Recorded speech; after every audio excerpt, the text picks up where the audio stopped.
ہم ہیں کربلا والے، ہم ہیں التجا والے۔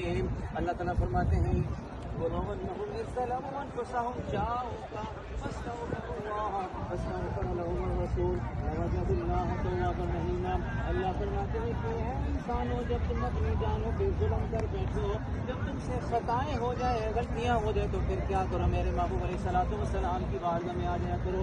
اس بارگاہ کی بات ہو رہی ہے، یہی وہ بارگاہ ہے مدینہ تو رسول صلی اللہ علیہ وسلم کی بارگاہ میں۔ اس بارگاہ میں آؤ گے تو یہاں بخشش ملے گی، یہاں سے آپ کی اس جہان میں بھی اگلے جہان میں بھی بہتری ہوگی۔ تو شاعر نے کچھ یوں لکھا ہے کہ خود کہا میرے رب نے بخش دوں گا میں سب کو۔ اللہ فرماتا ہے کہ خود کہا میرے رب نے بخش دوں گا میں سب کو، کہ آئیں یار کے در پر یہ جتنے ہیں خطا والے، ہم ہیں التجا والے، آقا بس آپ ہیں عطا والے، ہم ہیں التجا والے۔